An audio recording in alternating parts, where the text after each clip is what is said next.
Welcome to Caps. Today I will show you a thriller, mystery, action film from 2018, titled The Commuter. Spoilers ahead. Watch out and take care. Every day, Michael McCauley goes through the same routine before heading to his daily commute.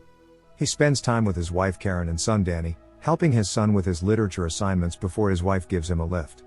On the way, they talk about tuition expenses and hope they can manage the payments. She drops him off at the train station to catch the train to work. This routine has been repeated for 10 years. Mike frequently converses with other regular commuters like Walt. Mike works as a life insurance salesman. But on this particular day, Mike's boss calls him into his office to tell him that he is being laid off after 10 years. Despite his arguments that he has 2 mortgages, his son is going to college, and he has 5 years until retirement, Mike is fired. Everything becomes muffled for him. He and Karen are living hand to mouth and he does not know what to do next. Mike gets a call from Karen telling him about the upcoming payments and asking him how his day went. He avoids telling her about his layoff. He visits a bar where he meets his longtime friend, Officer Alex Murphy, who was also Mike's former partner during his time as a detective. As they chat, TV runs a report about a city planner who allegedly threw himself to his death a few nights earlier. Mike confesses to Alex that he has not told Karen about him being fired yet. Then they find out that a former colleague they don't like, Dave Hawthorne, is now a captain. Before leaving, Alex and Mike share their quote, "Doing the right thing will get you killed and there is no such thing as being noble." At the station there is a bag check and he notices a man on the phone saying he can't do it. In the meantime, one of the regular commuters complains about the situation. Before he gets on, a man runs into him.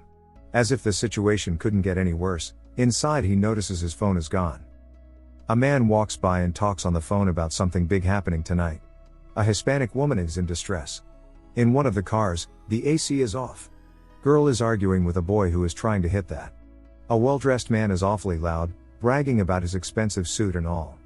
When a girl asks him to keep it down, he says her 99-cent perfume bothers him and she changes seats. Mike sits down and is joined by a woman, Joanna. After a brief, friendly conversation, Joanna tells Mike that there is a compartment on the train with $25,000 and another $75,000 in cash. She tells him he can have it as long as he helps find someone on the train who doesn't belong here. He has time until they reach the last stop in Cold Spring. She indicates that the person is carrying a bag with something in it that he or she stole and goes by the name Prin. Before departing, Joanna implies that she knows Mike is a former cop and that he should not tell anyone what he just heard. Mike is taken aback. He looks in the designated compartment and finds the money.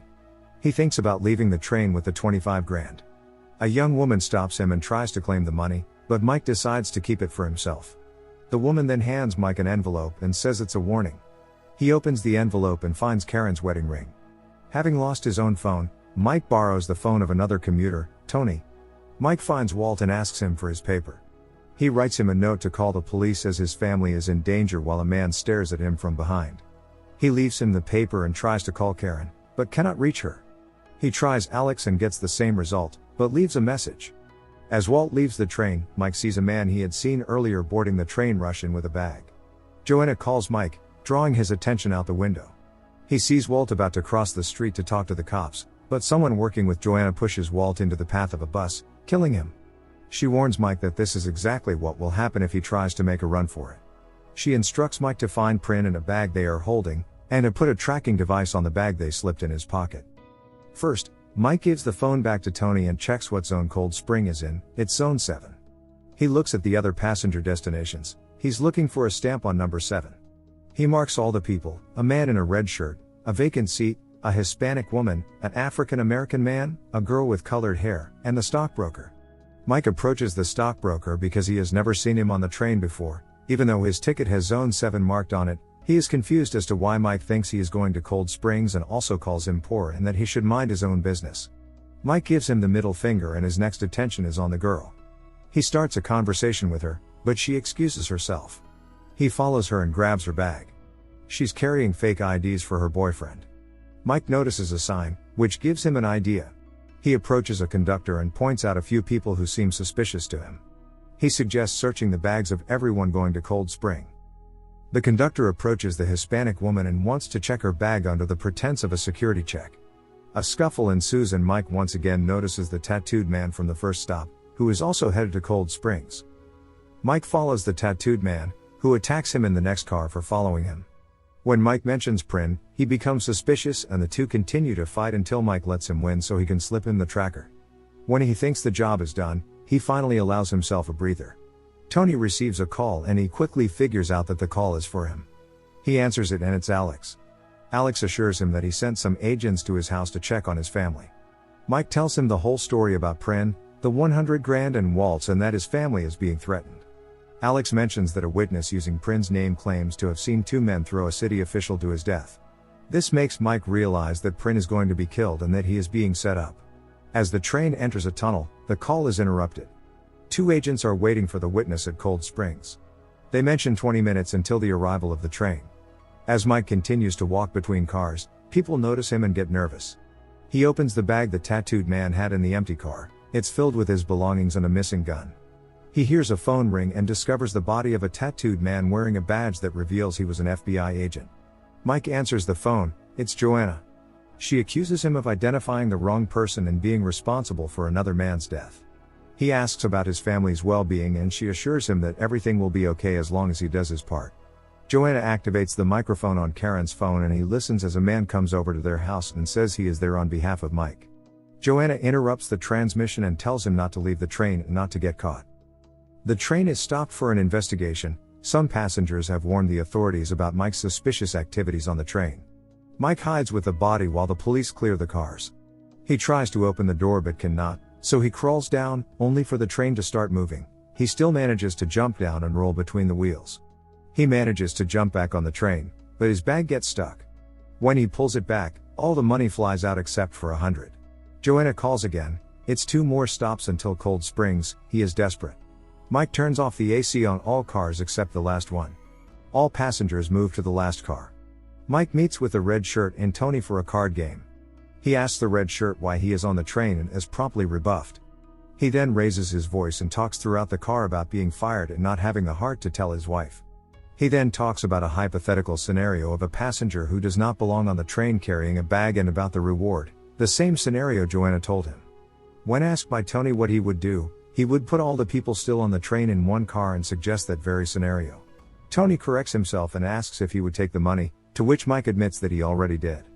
He suspects that 5 commuters might be Prin, since he's never seen them on the train before. After realizing that the man playing cards with Tony is a monthly commuter, Mike follows a guitarist, Oliver, into the empty car. Oliver turns out not to be Prin, but an assassin working with Joanna, sent to kill Prin. Mike fights him for a while until they break a window. Oliver tries to push Mike out, but Mike gets the upper hand and throws Oliver out. Joanna calls him and tells him to take the gun. It's either Prin or his family. The man in the fancy suit leaves one stop before Cold Springs.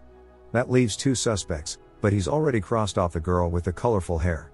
He sits down across from the Hispanic woman, Eva, who keeps getting messages on her phone. He asks her why she's going to Cold Springs, and she brushes him off. He takes her phone, believing she is contacting Joanna, and holds her at gunpoint to get her to tell the truth. Terrified, Eva admits she had a fight with her boyfriend and tried to make up with him. Mike apologizes after realizing she is telling the truth. Slowly, Mike realizes that Prin isn't anyone he previously suspected.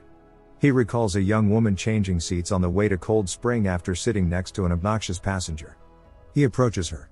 She does not realize what's happening because she's been listening to music the whole time. The girl's name is Sophia. Prin comes from her reading of The Scarlet Letter and its protagonist, Hester Prynne. Joanna calls him again. He refuses to kill her or give her up. Joanna tells him that she works for very powerful people, and with him continuing to decline, she declares that now everyone will die. Mike asks one of the conductors, Sam, to stop the train if he wants to survive. He pulls the brake, but the brakes explode and the train continues on, passing the 2 FBI agents at Cold Spring. The engineer is dead from the blow and there is no way to stop the train. They try to unhinge their car from the rest of the train. Mike, with Sam's help, manages to free the car, but it is still attached by a chain. Mike manages to jump onto the other car. Sam grabs an axe and jumps to Mike. As they try to free the chain, the train begins to derail and the front section crashes and goes airborne. At that moment, they release the chain and Mike is thrown onto the last car, leaving Sam in the crashing cars. Red Shirt pulls Mike in, as their car also derails, and comes to a screeching, bumpy halt on the edge of a train yard. People are panicking and trying to get out. Mike gets their attention by firing his gun. He tells them it's not over yet and orders everyone to grab a newspaper and spray the windows with water to cover them. After everyone calms down, Mike asks Sophia what she might have that the villains want. She pulls out some sort of flash drive that has information on it that the city planner, a friend of Sophia's, had known. Sophia also mentions that she couldn't go to the police because the killers were cops. She admits to seeing one of them and also that he said something about being noble. Noble? Mike asks. Sophia mentions that the only person she told about it is Agent Garcia. The police then arrive outside, believing that Mike has taken the passengers hostage. His former colleague Dave is there. Over the loudspeaker, he tells him to surrender while Mike calms everyone down. Alex shows up and tries to calm Mike down. Mike helps a large group of passengers go out, with a few remaining. After getting rid of the wire, Dave asks him to follow the blue-tagged individual on the train. Mike tries to get Alex to tell him what he might know about the conspiracy. Alex mentions the phrase "there's no such thing as noble," which is something Sophie said earlier, cluing Mike to Alex's involvement. He initially denies it, but later admits setting him up, telling Mike that he knew he needed the money. Alex still suggests he surrender if he wants to see his family alive again. Mike gives up his gun. Alex tells Mike that he got his family to worry about as well. He goes looking for Prin. Mike doesn't give her up. When Sophia tries to reveal herself, other passengers start saying they are Prin as well. Mike and Alex then fight while the cops outside try to get a clear shot at Mike. Mike manages to take Alex's tracking device and fool the police. When Alex draws his gun, Dave orders the snipers to take the shot, killing him, and the SWAT team comes in. Agent Garcia walks in and tells Mike that his family is safe and that they arrested 3 men outside his house. Sophia meets with FBI agents and makes a witness statement. The other passengers consider Mike a hero. He is reunited with his family, gives his wife back her ring, and then talks to Dave, who says they will investigate Alex and his possible accomplices. Dave also suggests inviting Mike back to his old job as a detective. Sometime later, Michael is back on the train and manages to find Joanna. Although she pretends not to know him. He suspects that she made sure he was fired, and that they put Sophie on the train with him for a reason, and that she tricked him and Alex. When she asks him how he thinks things will turn out, Michael just pulls out his detective badge.